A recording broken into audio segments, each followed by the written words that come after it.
20 years later, I arrived at my sister's home, the one I'd given her, only to see her huddled asleep on the welcome mat by the front door.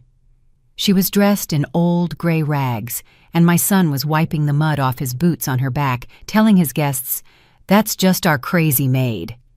I didn't scream. I took a step forward, and everyone froze. But before we unlock the secrets of this old Southern house and find out what happened inside, I want to ask you a small favor. Settle in and listen close. This is the story of how Clementine Brooks came back from the dead. The cab driver, a young man with tired eyes, squinted at me in the rearview mirror. "Sure, this is the place, Grandma?" he asked, slowing the car by the tall wrought iron gates. "It looks like money, and you sure they're expecting you?" I wasn't offended. I wore a simple gray coat I'd bought from a thrift store before leaving, and my worn-out boots had seen the Alaskan permafrost far more often than Georgia asphalt. That was 20 years in the North. 20 years I'd carved out of my own life so that my family, here in the soft climate of the South, would want for nothing. My face was weathered, my skin tough as parchment, and my hair was solid silver. Not a single dark strand left. To this young man, I was just an old lady who'd probably confused the address. "This is it, son," I answered. My voice was raspy, even to my own ears, after days of silence on the road. I paid him, adding a generous tip of $50 that made his eyes go wide, and stepped onto the crunchy gravel drive. The air here was different. Sweet. It smelled of damp, fallen leaves, and a hint of wood smoke. To lungs accustomed to the biting, frigid oxygen of the North Slope oil camps, this air felt thick, like syrup. The Brooks estate, my gift, my penance. The house stood deep within the grounds, huge and made of old wood, with carved gingerbread trim that looked like lace. I remembered it differently, quiet and abandoned, when I closed the deal 20 years ago. Now, the first-floor windows glowed with golden electric light, and even from the gates, I could hear the buzz of voices and the clinking of glasses. A party. I hadn't announced my arrival. I wanted to see their faces when I walked in. I'd pictured my younger sister, Lala Brooks, throwing her hands up, dropping her knitting, and rushing to embrace me, pressing her soft cheek against mine. I'd imagined my son, Grant, now a grown man, would kiss me solemnly and say, "Mama, you're finally home. Now you can rest." I walked the drive, the gravel crunching beneath my feet, marking the final few yards of my sentence. I carried only a small bag. Everything I'd earned, the millions of dollars that could buy half of this city, was in accounts they knew about, and in assets they were not yet supposed to know about. I was returning not as the Iron Duchess, as the men in the mines had called me, but simply as Mama, as Clementine. The front door was wide open, letting the autumn chill into the warm house.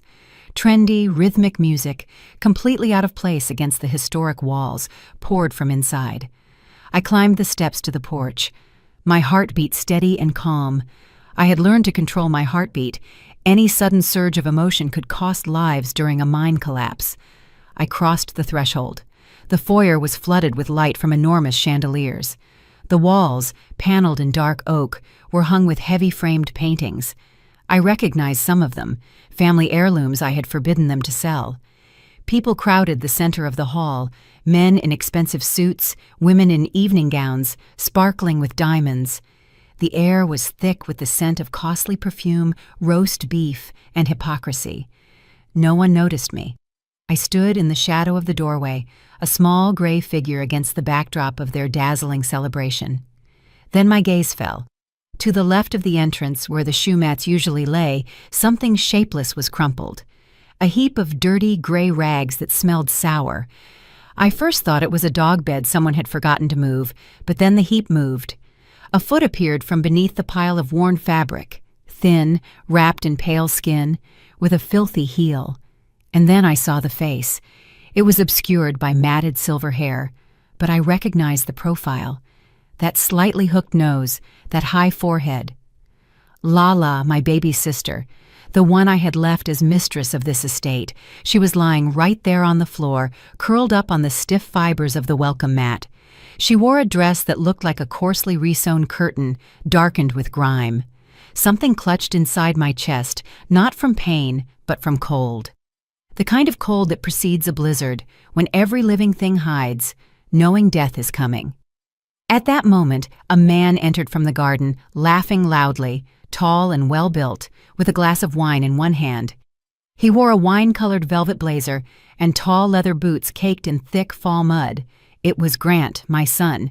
He wasn't looking down, or rather he was looking, but didn't see a person there.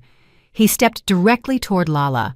I expected him to step over her, perhaps help her up, or yell at the staff for letting his aunt lie on the floor. Instead, he placed the sole of his muddy boot right on her back, between her shoulder blades, which were covered only by rags, and scraped his foot hard, wiping off clumps of clay onto her body. Lala didn't even flinch.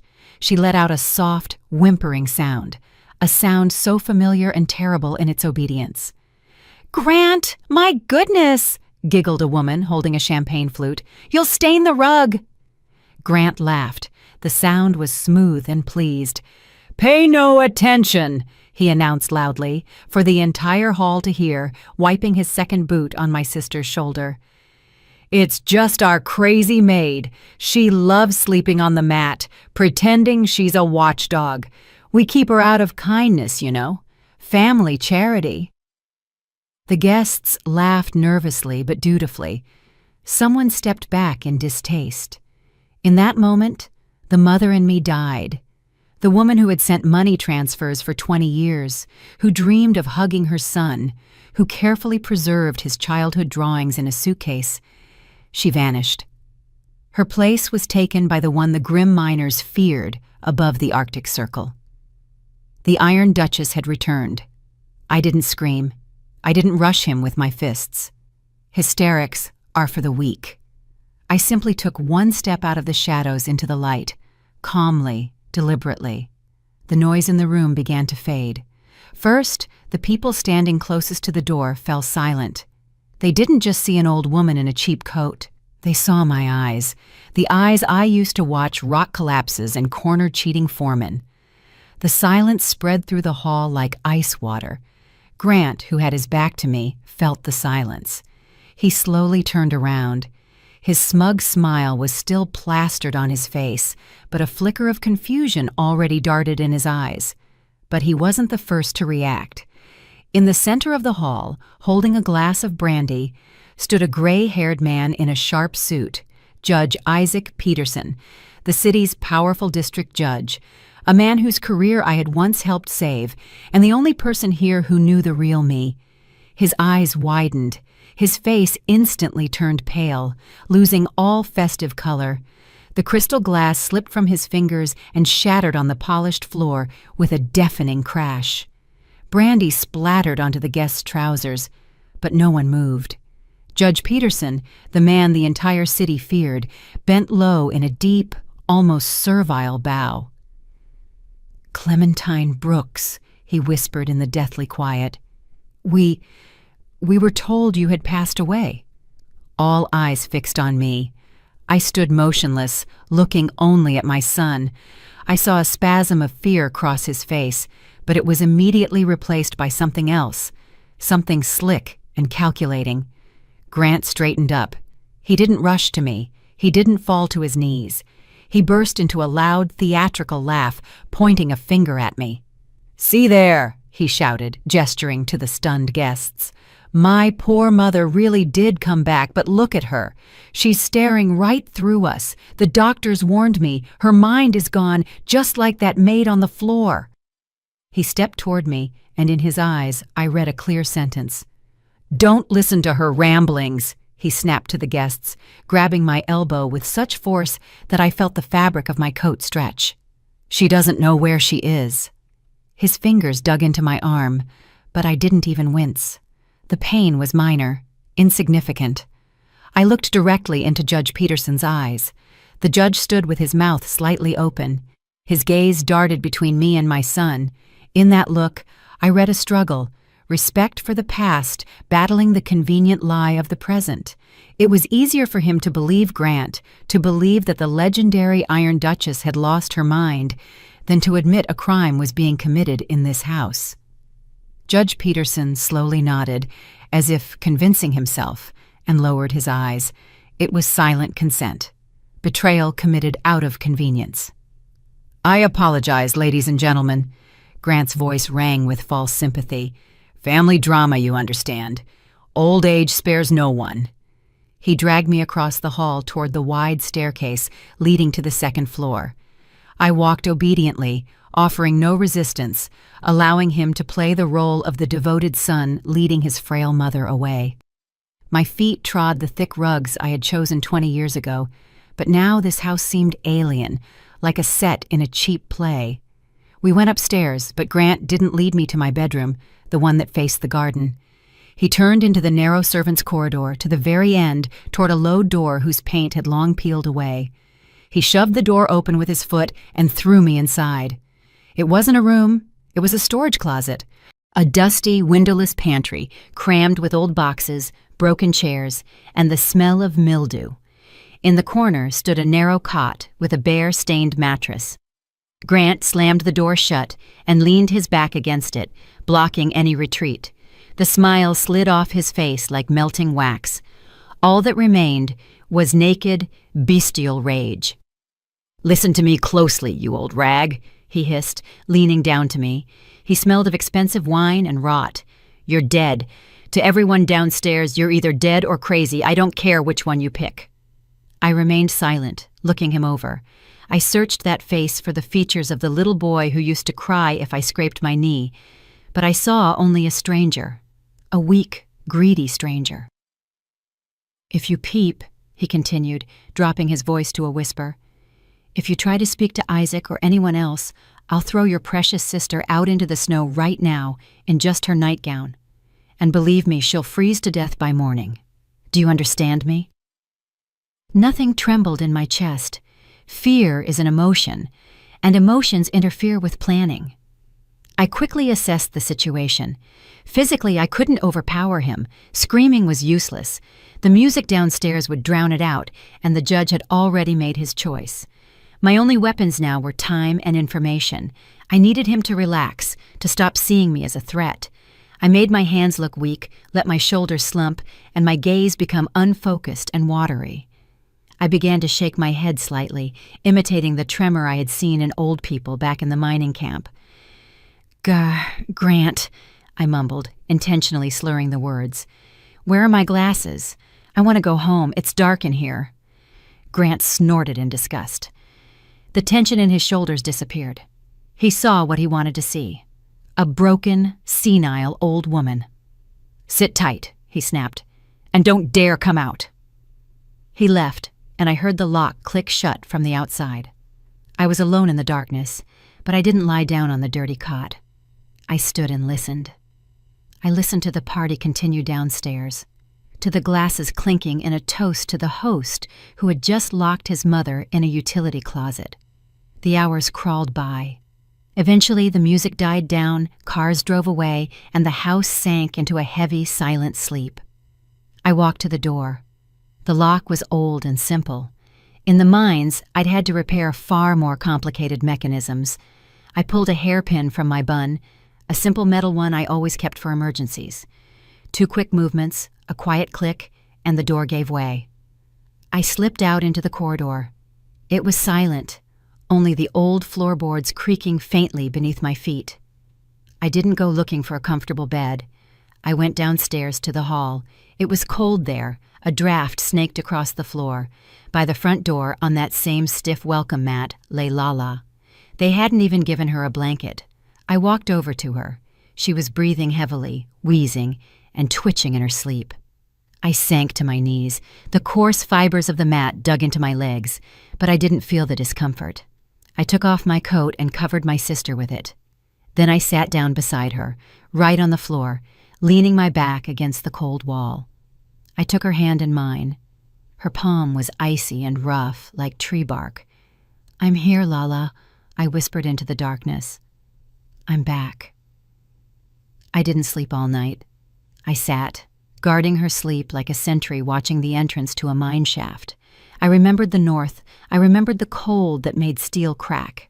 This house was colder. The frost here didn't come from the weather. It came from the human heart. But I knew how to melt ice. It just required enough pressure. Dawn arrived with a gray, muddy light. The first person to enter the hall was a maid with a bucket of water. She was young and unfamiliar to me. When she saw us, she gasped and dropped her rag. "Jesus Christ," she whispered. She was followed by an older woman, the head housekeeper. I recognized her. It was Martha. She had worked here before I left. Back then, she was a young, rosy-cheeked girl. Now her face was etched with wrinkles, and her eyes were full of perpetual anxiety. Martha froze, staring at me. I was sitting on the mat in my simple clothes next to the crazy maid. But I lifted my head and looked at her the way I had looked 20 years ago, giving instructions in the kitchen. I didn't say a word of greeting. I simply raised my chin slightly and used my eyes to point to a small table in the corner of the hall. "Tea, here," I said quietly, but firmly. The tone brooked no argument. The young maid snickered, about to say something about crazy people not getting tea. But Martha yanked her sharply by the sleeve. Martha had gone pale, recognizing that tone. "Right away, Mrs. Brooks," she mumbled, and in her voice I heard not fear of Grant, but old ingrained respect. 5 minutes later, she returned with a tray. It held a porcelain teapot, 2 cups, and 2 plates of steaming oatmeal. Martha knelt to place the tray on the floor in front of us. Her hands trembled. She set a cup of tea before me. The saucer clinked. I met her gaze. It was a plea. She quickly, furtively glanced toward the stairs, checking if the master was descending. "Eat up, ladies," she said loudly, for any invisible listeners. "The porridge is fresh, with butter." But as she drew her hand away from my cup, her fingers briefly pressed my wrist, and I felt a small scrap of paper slide beneath the bottom of the cup. Martha quickly stood up and hurried to the kitchen, pulling the young maid behind her without looking back. I waited until their footsteps died away. Lala was starting to wake up, stirring under my coat. I picked up the cup. Beneath it lay a torn piece of notebook paper. I unfolded it. The handwriting was hurried, shaky. "Don't eat the oatmeal. They're putting powder in it. It makes your mind foggy and your legs weak. Only drink tap water." I slowly raised my eyes to the steaming plate of oatmeal. The appetizing smell of butter now seemed like the smell of death. I looked at Lala. She was reaching for the plate. Her eyes were clouded, unfocused. I gently but decisively pulled her hand away. "No, Lala," I said. "We're not hungry today." The war had begun, and the first shot had been fired in the kitchen. I discreetly poured the contents of the bowls into the planter, holding the ficus tree by the door. The earth greedily absorbed the thick, poisoned mass. Lala watched with childlike bewilderment, but didn't object. The habit of obedience was stronger in her than hunger. "Mama, what is this circus you've arranged?" Grant's voice boomed from the stairs. He descended, fastening the cufflinks on his pristine white shirt. Floating behind him was his wife, Paige. She wore a silk robe the color of a faded rose, and a mask of disgusted irritation on her face. "Sleeping in the hall like a dog," she scoffed, giving us a wide berth as if we were contagious. "Grant, I told you she needs to be sent to a clinic immediately. She's frightening the staff." "Quiet, darling." Grant kissed his wife's cheek, but his eyes drilled into me coldly. "Mother is simply eccentric. Old age, you know, takes its toll." They walked into the dining room. I helped Lala stand. Her legs trembled, but she leaned on me with surprising trust. We slowly shuffled in after them. The dining table was groaning with food. A silver platter of sliced meats, fresh fruit, and croissants releasing the aroma of vanilla. Grant and Paige sat at the head of the table. We were pointed toward a small side table in the corner, where a bowl of stale biscuits and a pitcher of water sat. "Have a seat," Grant waved casually, serving himself salmon. "Don't be shy. A special menu for you. Dietary." I sat, maintaining a stone face. Lala immediately reached for a biscuit, gnawing at it greedily with her toothless mouth. I took a piece of the stale bread. It was safe. I ate slowly, watching. My gaze was fixed on my sister. Now, in the daylight, I saw what the dim light of the foyer had hidden. Her pupils were dilated to the maximum, almost obscuring the iris. Her skin was gray and clammy. Her movements were jerky and uncoordinated. This wasn't madness, it was chemistry. Lala suddenly froze with a biscuit in her hand. She stared at a spot on the wall where an antique tapestry depicting a hunt hung. Her lips moved. "The little train that thought it could," she whispered, barely audibly. Grant laughed loudly, sipping his coffee. "Hear that, Paige? That nonsense again. She's been muttering about that little train for 3 years now. A 3-year-old's brain." But I listened. I knew my sister. We had grown up together. And that little train phrase was our favorite saying when we were hiding secrets from our parents. "Chugging up the track saying I think I can," Lala continued, but suddenly changed the words. Her voice became strange, monotonous, as if a robot were speaking. "Second shelf from the bottom, the third book you grab, green spine, page 500. She stopped as suddenly as she'd started and went back to chewing the biscuit. Grant hadn't noticed a thing. He was too busy with himself. He stood up, wiping his lips with a napkin, and walked over to me. He smelled of expensive cologne, which couldn't hide the scent of fear radiating off him in waves. "Mama," he said, the word mama sounding like an insult, "we don't have much time. In 2 days we're having the Founders Ball here. An important investor from New York is coming. I need everything to be perfect." He dropped a folder of documents onto the table in front of me. "This is a formality, permission for your medical care and the management of your remaining accounts. You don't want Paige and me to go broke paying for your medication, do you? Sign here." I looked at the paper. The text was tiny, legally convoluted, but I grasped the essence immediately. This wasn't a power of attorney. This was an act of complete and unconditional gift. Grant handed me an expensive fountain pen. "Come on, don't drag it out. I have things to do." I took the pen. My hand, the very hand that had signed multi-million-dollar coal supply contracts, suddenly began to tremble betrayingly. I pretended to fight the tremor, gripping the pen tightly. I can't see," I mumbled, leaning over the sheet. "Just put an X," Grant barked, losing his patience. I raised the nib over the signature line, and at that moment, my hand jerked convulsively. The pen slammed against the paper, splattering black ink. The blot spread instantly, covering the text with a thick, opaque stain. Then, as if in a panic, trying to fix everything, I ran my hand over the ink, smearing it across the entire sheet, turning the document into black sludge. "Oh," I gasped, feigning fright. "Forgive me, son. My hands, they don't listen." Grant's face turned crimson. The veins on his neck bulged. "You old cow!" he roared, grabbing me by the shoulders and shaking me. "Do you know how much this paper costs? You ruined everything." Paige jumped up, knocking over her chair. "Grant, leave her. She doesn't know what she's doing. You'll kill her before the ball, and we need her alive at least until the signing." Grant shoved me back into the table. He was breathing heavily, clenching his fists. "Get this out of here," he yelled at the servants, pointing at the ruined document. "I'll print a new one, but if you, old witch, twitch again, I'll tie your hands and guide your wrist myself." He stormed out of the dining room, slamming the door so hard that the crystal on the sideboard rattled. Paige ran after him, her heels clicking. Servants rushed to clear the table. I sat, head down, feigning repentance and fear. Martha came over to take the spoiled sheet. "I'll throw it away myself," I said quietly, snatching the ink-soaked wad of paper from under her nose. I want to fix it." Martha looked at me with pity, but didn't argue. When the dining room was empty, I carefully smoothed the sheet on my lap. The ink had dried, but the text was still legible beneath the smudges. I focused on the lines Grant had been so eager to hide under the guise of a medical form. "Deed of gift for real property, land parcel, title number, transfer of ownership, immediate and irrevocable." And at the very bottom, in fine print, was an addition that chilled me to the bone.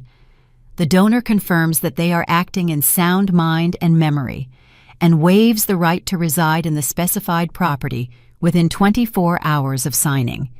This wasn't just robbery. It was a death sentence.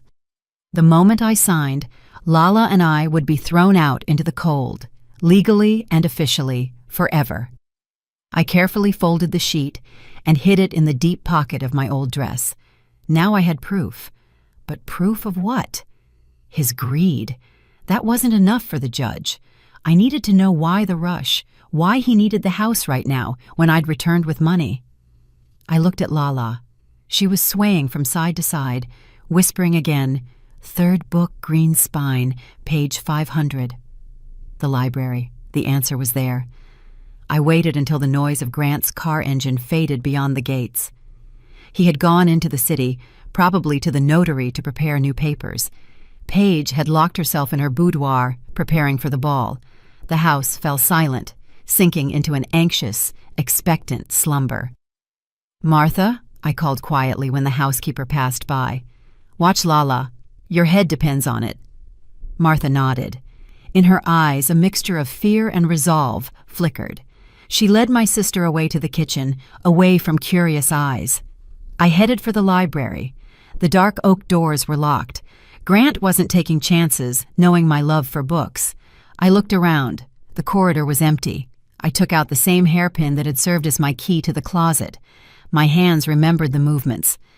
In the mining camp, an old mechanic named Uncle Mike had taught me how to pick the locks on the warehouses when we lost keys in a blizzard. "Feel the metal, Clementine," he used to say. "It's alive. It wants to open. You just have to ask politely." I asked. The click was barely audible, like the snap of a dry twig. The door yielded. I slipped inside and pulled it shut behind me without locking it. The library smelled of dust and old paper. The curtains were drawn, and the room was filled with gloom. I turned on the desk lamp on the massive table. A beam of light cut through the darkness, illuminating rows of bookshelves that stretched to the ceiling. Second shelf from the bottom. The third book, green spine.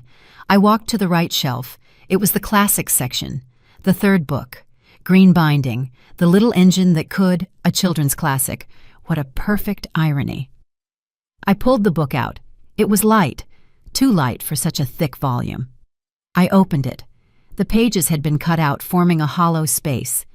Inside lay not a gold ingot or a wad of cash, but a simple school notebook with a plastic cover. I sat on the floor, leaning against the shelf, and opened the notebook. It was Lala's diary.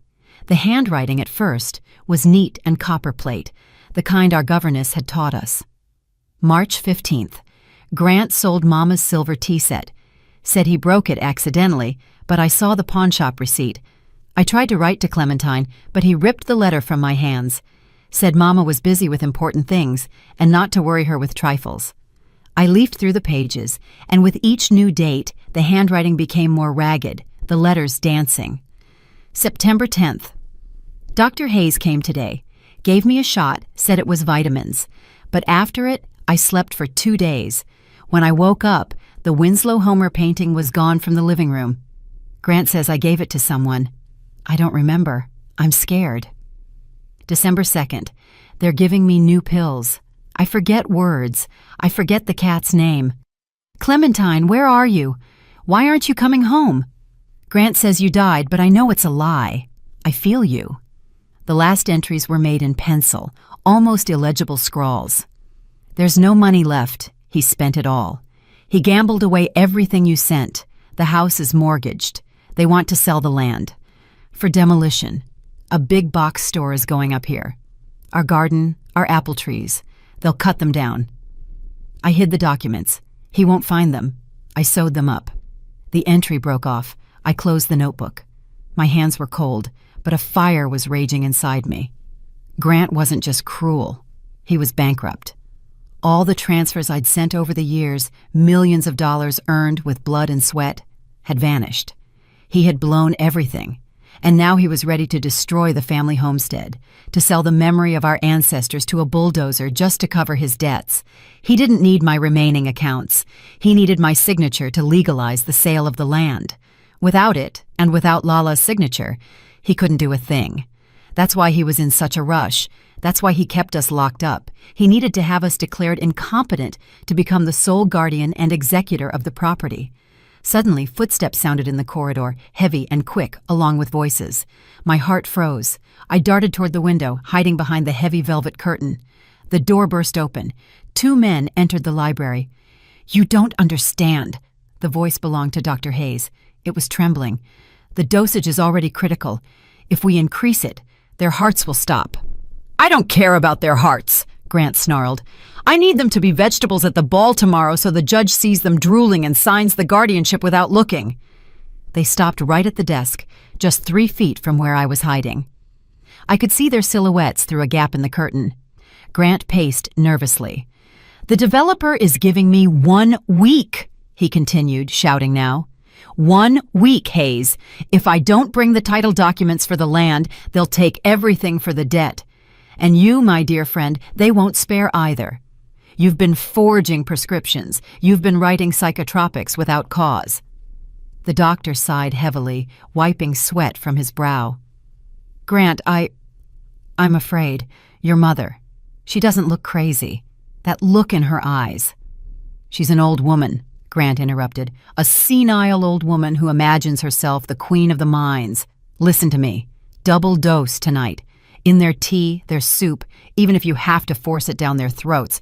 I need them unable to string 2 words together by morning. Do you understand?" "But that could kill them," Hayes weakly protested. "Then we'll bury them with honors," Grant cut him off. "I need the land, doctor. The land is worth more than 2 crazy old grandmothers. Do as I say. Or I'll tell the judge how your previous patient accidentally died, leaving her condo to your wife." A silence hung in the air, thick and terrifying. I could hear the doctor's ragged breathing. "Fine," he finally choked out. "I'll do it tonight." They left, leaving the door ajar. I stepped out from behind the curtain. My hands no longer trembled. Now I knew everything. The stakes were set. This wasn't just a fight for a house. It was a fight for my life and Lala's, and I had only 1 evening left to beat them. I looked at the diary in my hands. It was a weapon, but I needed more. I needed an ally, and I knew where to find him. Grant himself had given me the clue. Previous patient, condo, wife. I tucked the notebook inside my dress and silently slipped into the corridor. The hunt for the hunter had begun. I knew I had only a few minutes before Dr. Hayes reached the kitchen to prepare the special tea. I didn't run after him. I cut through the staff corridor, knowing the house's layout better than anyone. I intercepted him in the narrow passage by the back entrance. He walked hunched over, clutching a black satchel as if it were filled with rocks. When he saw me, he jumped as if struck by lightning and pressed his back against the wall. "Clementine Brooks," he stammered. You shouldn't be here. You need to be resting in your room." I didn't waste time on politeness. I stepped close, boxing him into the corner. There were no witnesses in this corridor, only the 2 of us and the truth hanging between us like an axe. "Resting, doctor?" My voice was quiet, but it rang with steel. "So I never wake up? Or so I wake up a vegetable convenient for disposal?" Hayes turned pale. Beads of sweat broke out on his forehead. "I don't know what you're talking about. This is for your own good. Treatment." "Stop," I cut him off sharply. "I heard your conversation in the library. I know about the double dose. I know about your late patient's condo that you signed over to your wife." The doctor's eyes widened in horror. He opened his mouth but couldn't utter a sound. "But you don't know one thing, doctor," I continued, looking directly into his pupils. "Do you think I'm just some old lady from the north? I own the controlling interest in the holding company that funds the medical board in the capital, the very board that was reviewing your license revocation case 5 years ago. I didn't intervene then, but I remember your name on the list of undesirable practitioners." It was a bluff, partly. I did wield influence, but I didn't recall the specifics of his case. Fear, however, is a great artist. It fills in the details itself. Hayes trembled. The satchel fell from his grasp and hit the floor with a dull thud. "You have a choice, Hayes." I leaned toward him. You can carry out my son's order, kill us. And then I guarantee that within a week, you'll be sitting in prison, not for malpractice, but for the premeditated murder of 2 people. My lawyers will dig up every mistake, every forged certificate you've made in the last 20 years. You will be ruined. I paused, letting the words sink in. Or you help me now, and perhaps I'll forget your name when I clean up this city. The doctor swallowed convulsively. He looked at me not as a patient, but as a judge raising the gavel for sentencing. What must I do? He whispered. Switch the pills, I commanded. Give us placebos, vitamins, chalk, anything that doesn't kill the mind, and tell Grant that the dose has been administered. He nodded quickly, rapidly, like a bobblehead doll. I'll do it, I swear, I'll do it. And one more thing, I held him by the lapel of his jacket. Tomorrow, at the ball, when they ask about my condition, you will tell the truth. Only the truth. Understand? Yes, Clementine Brooks. I released him. He grabbed his satchel and practically ran toward the kitchen, stumbling over flat ground. I watched him go. I didn't fully trust him, but fear for one's own skin is the most reliable leash. I straightened up, my shoulders squared. I no longer needed to stoop or shuffle my feet. I walked through the corridor of my own home, and with every step, I reclaimed my authority over it. I entered the kitchen. It was in chaos. The cook, a fat, red-faced man Grant had hired, was yelling at Martha, who was trying to feed Lala some soup. "Get that lunatic out of here," he shrieked, waving a ladle. "She'll ruin the guests' appetites with her sight. Let her eat outside." Martha was crying, shielding my sister. Lala was huddled in a ball on the stool. I walked up behind the cook, quietly, unnoticed.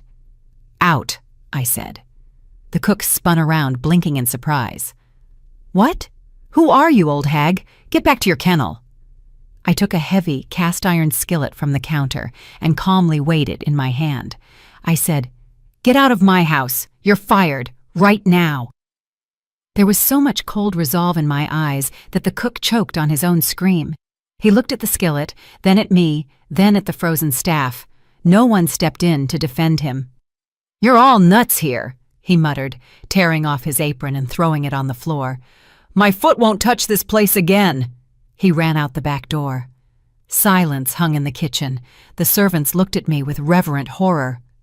"Martha," I said, my voice softer now. "Feed everyone proper food. Lala, too." I walked over to my sister. She raised her eyes to me. The cloudy film was gone.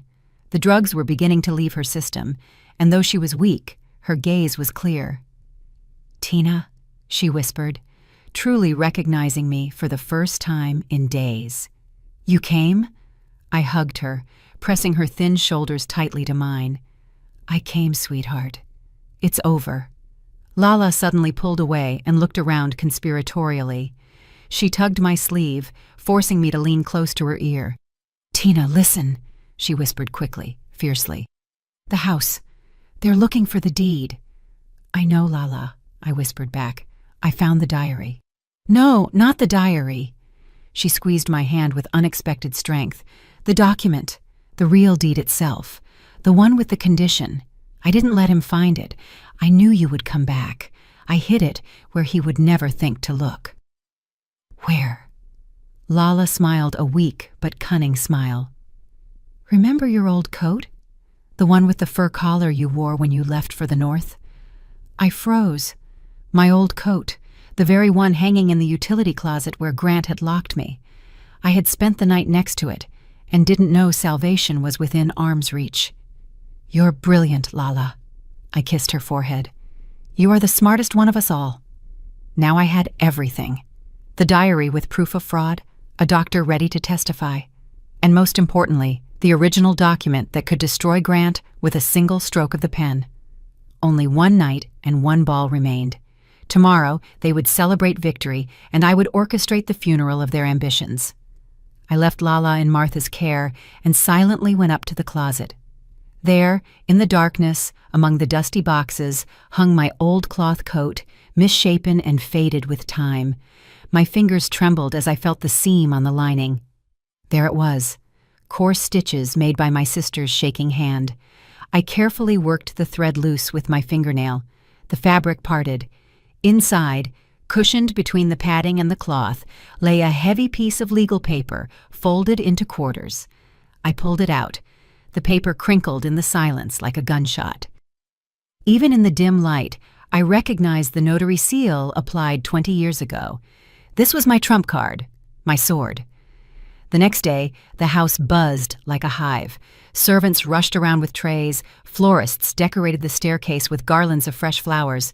Grant and Paige were on edge.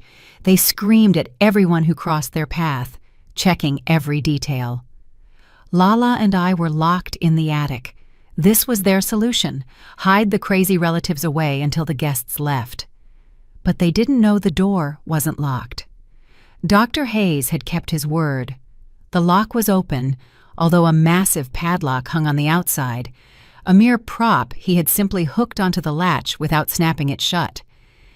We sat in silence. Lala was calm. She had taken the medicine Hayes gave her, simple calcium gluconate, and her mind was clear. We could hear the guests beginning to arrive downstairs, music, laughter, the tapping of heels. "It's time," I said when the town hall clock struck 7. I walked over to the old trunk standing in the corner of the attic. I knew my mother's wardrobe was stored there. I lifted the heavy lid. The scent of mothballs and lavender hit my nose. I pulled out a dress, deep burgundy velvet, a severe cut, a high collar. It was old but regal. I put it on. It fit perfectly, as if it had been waiting for me all these years. I brushed my gray hair and swept it into a high bun, securing it with that same hairpin lockpick. Then I pulled a small velvet box from the pocket of the coat I'd worn here. It held a presidential citation for business leadership, a heavy silver medal on a striped ribbon, an honor I'd received in my peak mining years. I pinned it to my chest. I dressed Lala in a simple but clean beige dress I found there. I washed her face and tidied her hair. She no longer looked like a crazy old woman. She looked like a frightened but dignified lady. "Come, Lala," I offered her my hand. "Let's show them who the mistress of this house is." We stepped out of the attic and began to descend the back staircase that led to the main hall. The ball was in full swing downstairs. The enormous chandelier glittered, reflected in the champagne glasses. Grant stood on an improvised stage by the fireplace. He looked magnificent in his tuxedo, radiating confidence and charm. Beside him stood the judge, a heavy-set man with a red face, holding a folder. "Ladies and gentlemen," Grant's voice, amplified by a microphone, carried across the room. "Thank you for sharing this evening with us. Today is a special day. We are not only celebrating our family history, but looking toward the future. Unfortunately, my dear mother and aunt cannot be with us. Their health, alas, requires complete rest and isolation." The crowd nodded sympathetically. Paige dabbed her dry eyes with a handkerchief. "It is a heavy burden," Grant continued, adopting a sorrowful expression, "to watch the minds of your loved ones fade. But I, as a loving son, am ready to take responsibility for their well-being and for the management of our family legacy. Your Honor," he turned to the judge, "I ask you to witness this act of guardianship." The judge nodded and opened the folder. Grant took the pen. His face shone with triumph. He could already taste victory. At that moment, we stepped onto the upper landing of the grand staircase. The sound of our steps was swallowed by the music, but they felt our presence on their backs. First, one guest turned, then another. A whisper ran through the room like a wave. The musicians faltered and stopped. Grant lifted his head. The pen froze an inch above the paper. His eyes widened. He didn't see two frail old women in rags. He saw me, straight as a rod, in velvet and with a medal on my chest. And next to me, a clean, calm Lala. The silence became absolute. The only sound was the ticking of the grandfather clock. "Oh, look," Grant tried to laugh, but the sound came out nervous and barking. "They escaped their rooms. Poor, poor women. Security. Where is the security? Get them out of here. They can be violent." He waved a hand at the guards standing by the doors. Two burly men moved toward the staircase. I didn't move. I simply raised my hand, palm forward, a gesture that used to stop mine carts. "Stand still," I said. My voice was not loud, but it resonated through the hall, echoing off the walls. There was such authority in it that the guards froze mid-step. I began to descend slowly, step by step. Lala walked beside me, holding my arm tightly. The guests parted before us, forming an aisle. I saw their faces, surprised, frightened, curious. I found Judge Peterson's gaze. The judge stood in the front row, pale as a sheet. We reached the stage. Grant stepped back as if I were a ghost. "Mama!" he hissed, and the microphone caught the sound, broadcasting it across the room. "What are you doing? Go back to your room!" I reached out and snatched the microphone from his sweaty fingers. "We didn't escape our room, Grant," I said, looking straight into the hall, into the eyes of 100 witnesses. "We escaped your fabrication." I turned to the judge. He was staring at me, mouth agape, still holding the pen above the document declaring me incompetent. "Your Honor," I said clearly and distinctly, "I, Clementine Brooks, am of sound mind and memory, and I am here to report a crime." A gasp went through the hall. Paige shrieked and clutched her heart. "Of theft," I continued, never taking my eyes off my son, "of forgery, and of attempted unlawful restraint." Grant turned deep crimson. His mask was completely shattered. "She's delusional!" he screamed, trying to grab the microphone back, but I stepped away. "Can't you see? This is paranoia. Dr. Hayes, tell them, confirm the diagnosis." All heads turned to the doctor, who was pressed against a column. Grant looked at him with desperate hope. This was his last chance. Hayes slowly stepped forward. His hands were shaking, but he looked at me, then at Grant. There was fear in his eyes, but the fear of me was stronger. "Those records." The doctor's voice wavered, but then grew firm. "The medical charts I provided to the court. They are fake."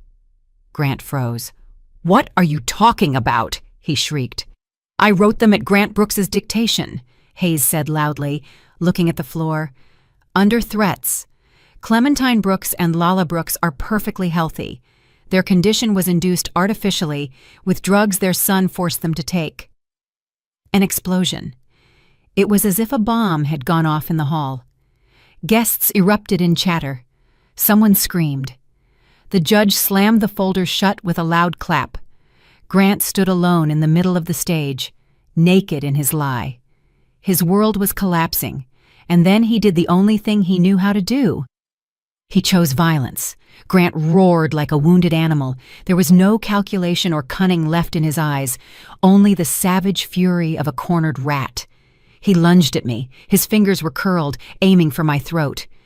He didn't just want to strike. He wanted to silence me forever, to crush the voice that had ruined his illusion of grandeur. "Shut up! Die, you old hag!" he shrieked, leaping off the stage step. I didn't flinch. 20 years in the North taught me that when an avalanche is coming, running is useless. You must face it head on. I merely tightened my grip on Lala's hand. She had cried out and tried to shield me with her body. But the blow never came. A figure in a sharp gray suit rose between my son and me. Judge Isaac Peterson, the prosecutor who had averted his gaze yesterday, now stood like a rock. He intercepted Grant's hand in midair, firmly, professionally. "Don't you dare," he said quietly, but the whisper cut through all the noise in the hall. Grant jerked, trying to break free, but the old judge's grip was iron. "Let go! She's lying! She's crazy!" Grant spat.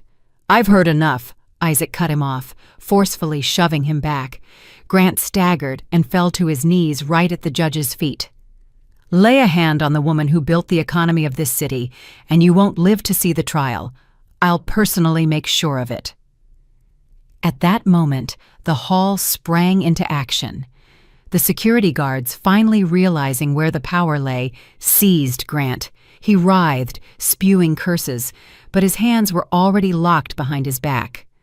Across the room, another movement began. Paige, realizing the ship was sinking, tried to slip unnoticed toward the service exit. She clutched a voluminous handbag that loudly clinked with the family silverware. "Where are you going, ma'am?" Martha blocked her path. Behind her stood the cook, the maid, and the gardener, all the little people of this house who had endured years of humiliation, now looking at their mistress without fear. Paige backed away, dropping the bag. Silver spoons and forks scattered across the parquet floor with a sound like the funeral toll for her ambitions. I walked to the microphone. A deadly silence fell over the hall. Everyone looked at me. The woman in velvet with the medal, who had just survived an attack by her own son and hadn't even adjusted her bun. "Release him," I said. The guards exchanged surprised glances, but loosened their grip. Grant got up, dusting his knees. Hope flickered in his eyes again. He thought I would give up, that a mother's heart would soften. "Mama?" he began, changing his tone to pitiful. "Mama, I'm sorry, I wasn't myself. It was the stress. We'll fix everything." I pulled the folded sheet of legal paper from inside my dress, the one from the coat lining. "You're right, son," I said calmly. "We will fix everything right now." I unfolded the document and showed it to the judge and the judge. "This is the deed to the house and land formalized 20 years ago." My voice was firm. "But you, Grant, never read the fine print. You were too busy spending my money." I walked up close to him. "Section 784 of the State Code." I enunciated every word clearly. "Revocation of gift. A donor has the right to revoke a gift if the recipient attempts to take the donor's life, the life of any member of their family, or causes the donor physical harm." Grant went as white as a corpse. "And," I continued, "if the recipient's treatment of the gifted property, which holds great non-monetary value for the donor, creates a threat of its irreversible loss." I gestured around the room, pointing at the guests, the walls, and the garden outside the window. "This house is the memory of my father, and you turned it into a whorehouse and wanted to sell it for demolition. You starved my sister. You tried to have me declared insane. You raised your hand to me in front of 100 witnesses." I turned to the notary, who was huddled in the corner. "Process the revocation, immediately." Grant truly collapsed to his knees, not theatrically, but from helplessness. His legs wouldn't hold him. "Mama, please, where will I go? I have nothing." I looked down at him. Inside me, there was emptiness. No pity, no malice, just exhaustion. "You had millions, Grant. You had a chance. You had family. You traded everything for smoke and mirrors." I nodded to Judge Peterson. "Take them both. I am filing charges of fraud, grand larceny, and attempted murder." Police officers, summoned by one of the guests, were already entering the hall. They took Grant by the arms. He didn't resist. He hung on them like a rag doll, looking at me with empty, glazed eyes. Paige was led out behind him. She was sobbing, smearing mascara across her face. The guests stood frozen. They didn't know how to react. Applaud, leave, apologize. A tall official, the important investor the ball was thrown for, approached me. He looked embarrassed. "Clementine Brooks," he began, extending his hand. "We didn't know. We were told. Allow me to express my admiration." I didn't take his hand. I just looked at him and at everyone else. At those who had laughed at the crazy maid on the mat yesterday, at those who had drunk wine bought with my family's stolen money. "Get out," I said quietly. The official flinched. "Excuse me?" "Get out of my house," I repeated louder. "The ball is over." No one dared to argue. The guests drifted toward the exit, silent, heads down, like school children reprimanded by the principal. 10 minutes later, the hall was empty. Only Lala and I remained, along with Martha and Judge Peterson and Dr. Hayes, who was sitting on a chair, covering his face with his hands. I walked over to the doctor. He jumped. I'm ready to face punishment," he whispered. "You'll treat people," I said, "for free, at the city clinic, in the homeless division, for 5 years. If I find out you've taken a single dime or refused anyone, I'll have you jailed." Hayes looked up at me, his eyes full of tears, and nodded. It was better than prison. It was a chance for atonement. Judge Peterson approached me. He took my hand and kissed it. old-fashioned and respectful. "Forgive me, Clementine," he said. "I'm an old fool. I let my judgment cloud." "You corrected yourself, Isaac." I smiled weakly. "Thank you for your help." When everyone was gone, Lala and I remained in the vast, empty hall. Confetti and silver spoons were scattered on the floor, but the air felt clean. I looked at my sister. She stood by the window, gazing into the dark garden. "They're gone, Lala," I asked. She turned around. Her face was lit by a quiet, peaceful smile. "Yes, Tina, all the demons are gone." I walked to the door and flung it wide open. The cold night wind rushed into the house, blowing out the remnants of expensive perfume and fear. I picked up the dirty mat where my sister had slept, rolled it up, and threw it forcefully out the door into the darkness. "No more mats," I said. "We'll buy a new one tomorrow, and a new life." A week later, the house still smelled of fresh paint and newly cut wood, a scent I preferred to any French perfume. Martha, the gardener, and I had scrubbed every corner. I ordered all the furniture from Grant and Page's bedroom to be burned in the yard. The fire consumed the velvet headboard and silk canopies, carrying away the memory of the years of humiliation with the smoke. Now I sat in the garden on a low bench, plunging my hands into the loose, cold earth. I was planting tulips. The bulbs settled in the holes like small promises of a future spring. The dirt under my nails reminded me of the north. But there, the earth was an enemy. Here, it was a mother. "Tina, the tea is ready." I turned around. On the veranda, wrapped in a warm sheep's wool blanket, sat Lala. A steaming kettle sat on the table beside her. She held a delicate porcelain cup from the very set we thought had been sold, but which Martha, smart woman, had hidden in the cellar 5 years ago. Lala no longer trembled. Her gaze was clear and calm, though a shadow of the horror she'd endured still lingered deep in her eyes. But with each passing day, that shadow grew fainter. I brushed the dirt from my hands and walked to the veranda. The sun, breaking through the yellowing leaves of the old maples, painted fanciful patterns on the floor. "How do you feel?" I asked, sitting down in the rocking chair next to her. "Good," my sister smiled. "For the first time in a long time. Just quiet. You know, Tina, I've been thinking, the East Wing, it's empty." I raised an eyebrow questioningly, sipping the hot thyme tea. "It has 5 rooms," she continued, gazing somewhere over the trees. "Bright and spacious. Isaac Peterson said there are many people in the city like I was. Old women whose children drive them out of their homes, who are considered burdens. They have nowhere to go." I set my cup down. The thought had already been circling in my mind, but I was afraid to voice it, thinking my sister needed peace. "A crisis center?" I asked. "A home," she corrected softly. "Just a home where no one will sleep on a mat, where you can drink tea from pretty cups and not be afraid of being poisoned." We'll do it," I said firmly. "I still have contacts at the foundation. And the money? Well, Grant spent a lot, but the North Slope knows how to be generous to those who know how to wait. We will restore everything. We will help." A car horn signaled in the distance. The sound of an engine grew louder. Gravel crunched under tires. A small delivery truck pulled up to the gates. "Did you order something?" Lala wondered. "I did," I squinted slyly. "A gift for both of us, the most important piece of interior decor." I went to meet the courier. The young man unloaded a heavy, thick bundle. I signed the delivery slip and carried the load back to the porch.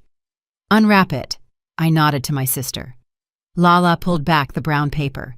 Beneath it was a new doormat, thick coir with a stiff pile that wouldn't flatten for another 100 years. But the material wasn't the main thing. The main thing was the inscription, burned in black letters across the center. Lala began to read it aloud, and her voice cracked with laughter. "Wipe your feet or face the matriarch." We looked at each other and burst out laughing. The laughter, clean and ringing, flew to the tops of the old linden trees, scattering the crows. There was no bitterness in that laughter, only freedom.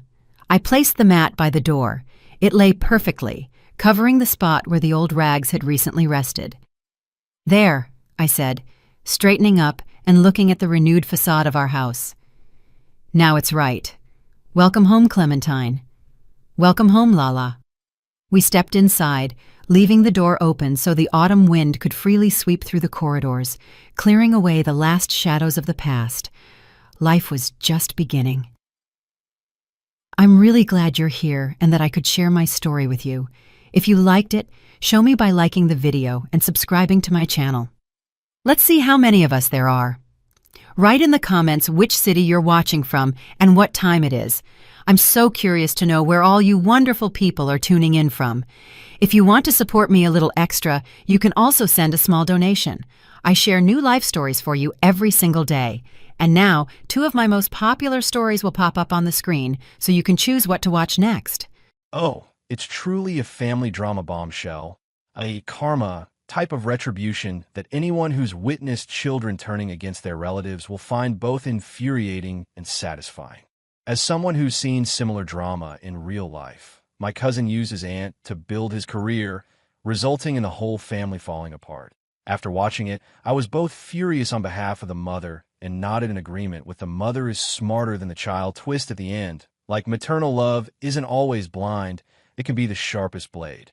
The story not only entertains with its darkly humorous plot twists, but also delves into the theme of abuse of power within the family, yet ends with intelligent justice, making me respect the silent mother. I will share my honest thoughts, analyze each key detail based on the video content, and then draw lessons learned. The kind of bitter reality analysis I often do, because stories like this usually leave more valuable lessons than short-lived laughter. Honestly, the beginning of this story annoyed me because it was so familiar. The son, the pride and joy, turned his own aunt into an emotional slave to satisfy his ego, while the mother witnessed it without intervening, like, let's see how he digs his own grave. But the final twist made me laugh out loud, like, Mom played fair, he lost on his own. Evelyn, the mother, wasn't the type to yell or cry, but a patient strategist, using evidence and legal means to teach her son a lesson, which I admired, because in real life, many parents let love blind them, leading to even worse consequences.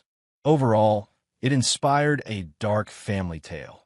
Families can be toxic from the inside, but if you stay calm and smart, you can turn things around without violence. After watching it, I felt more at ease, like a reminder. Don't let your children think they own you. They're only borrowing you temporarily. The story is told from Evelyn's perspective, alternating between flashbacks and the present, structured like a game of chess, from shattered hope to clever counterattack. I've analyzed it structurally for easy understanding, focusing on key plot points from the video. Opening, family background and aunt sacrifice, from childhood to an invitation to come home. Main plot: Evelyn, widowed early, single-handedly raised her son Marcus into a technological genius in Seattle. Her sister, Lila, single, sacrificed her career to be Marcus's support system, caring for him from a young age, cooking, driving him around, even borrowing money for MIT tuition while Evelyn works shifts. Lila rejected marriage proposals to keep the family intact. Marcus graduated and started a $200 million AI app business, but rarely called home. One day, Lila called Evelyn crying, "Sister, I can't take it anymore."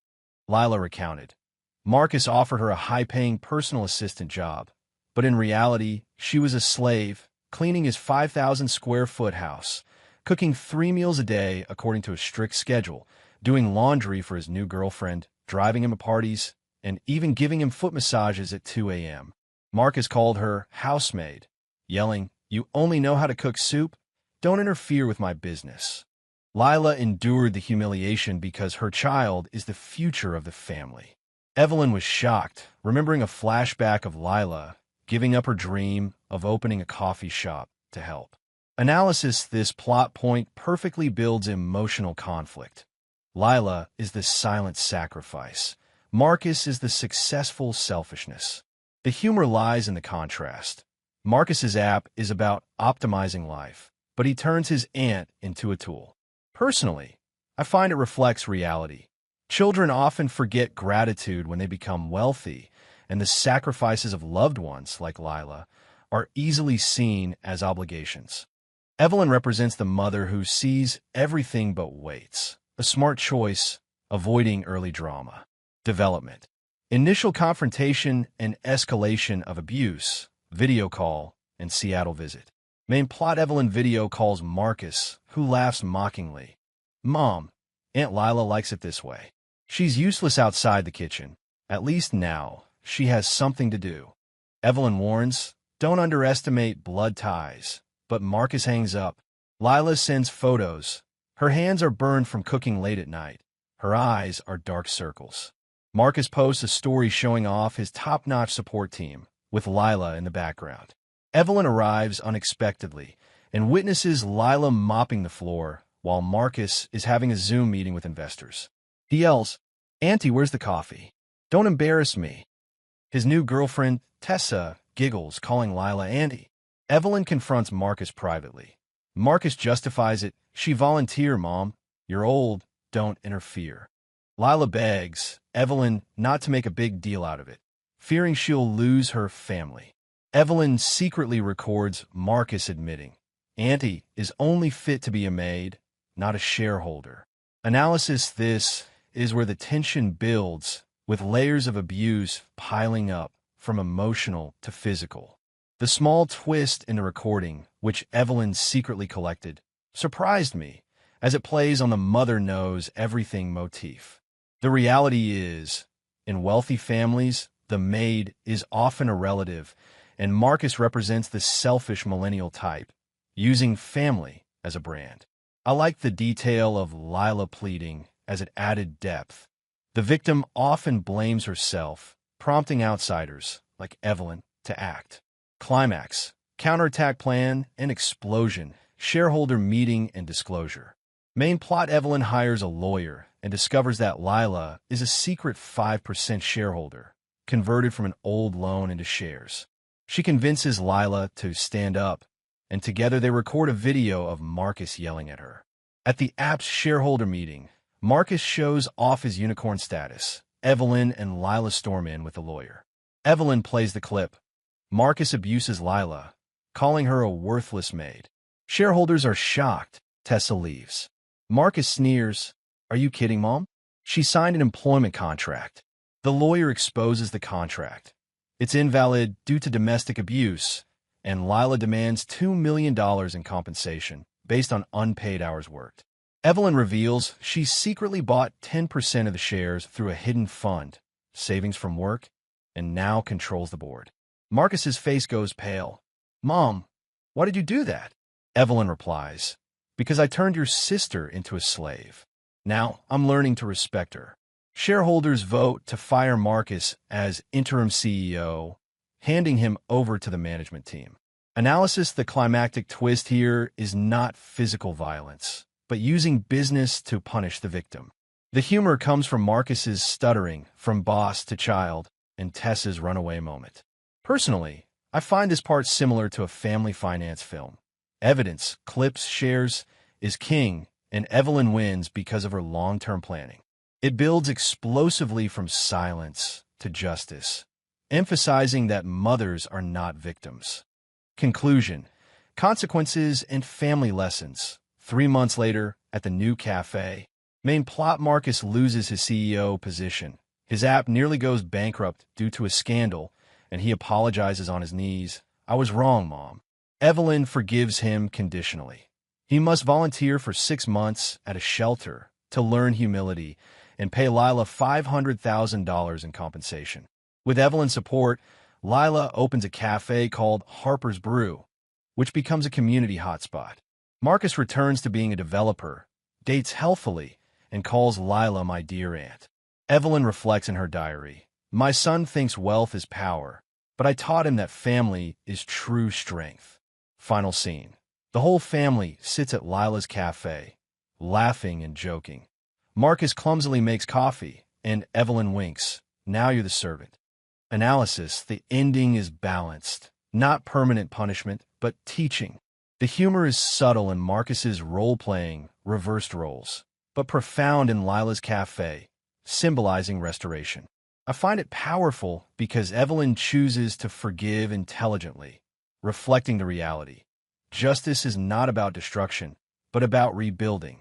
From this drama, I've drawn a few practical lessons for parents and children, the kind you can apply to avoid breaking family promises, because I believe success isn't worth sacrificing loved ones for.